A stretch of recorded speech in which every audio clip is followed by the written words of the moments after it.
P భాగ్య గారు comment చేశారు. నమస్తే గురూజీ, ఇంటి ఆడపడుచు నాకు వడిబియ్యం పోస్తాను అంటున్నారు. ఆమెకు హస్బెండ్ చనిపోయారు, 8 years అయింది. ఆమెకు కూతురు ఉంది, మ్యారేజ్ అయింది.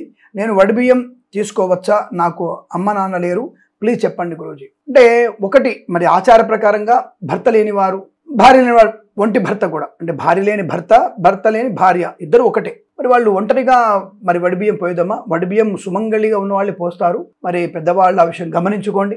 ఎవరైనా ఇంట్లో అంటే మీ పెద్దమ్మ, మీ ఆడపడుచు వడిబియ్యం పోసినా పోసుకోవచ్చు, కానీ ఆవిడ స్వహస్తాలతో పోయకూడదు, ఆశీర్వదించవచ్చు. ఆవిడ ఆశీర్వాదాన్ని మీరు పొందుకోవచ్చు, దానికి ఎటువంటి ఇబ్బంది లేదు. కానీ వడిబియ్యం పోయడం అనేది ఎవరైనా సుమంగళిగా ఉన్న వాళ్ళే పోస్తారు ఆచారంలో. అలా ఎవరైనా పక్కింటి వాళ్ళు కానీ మీకు వరుసైన వాళ్ళు ఉంటే మీ ఆడపడుచు గారు ఈ ఖర్చు పెట్టుకొని పోస్తే మంచిదే, శుభమే కలుగుతుంది. ఆవిడ ఆశీర్వాదం కూడా తీసుకోవచ్చు, దానికి వద్దనట్లేదు. మళ్ళీ ఇక్కడ తప్పుగా కామెంట్ చేయకండి. ఆవిడ ఆశీర్వాదం తీసుకోవచ్చు, ఆవిడకి తాళ్ళకి నమస్కారం చేయొచ్చు. ఈ వడి నింపడం అనేది సుమంగళి చేసే పని కాబట్టి జాగ్రత్తగా ఆలోచించి నిర్ణయం తీసుకోండి. శుభమస్తు. అలాగే మీరు మర్చిపోకుండా ఆస్ట్రో సిండికేట్ యూట్యూబ్ ఛానల్ని సబ్స్క్రైబ్ చేసుకోండి. ధన్యవాదాలు.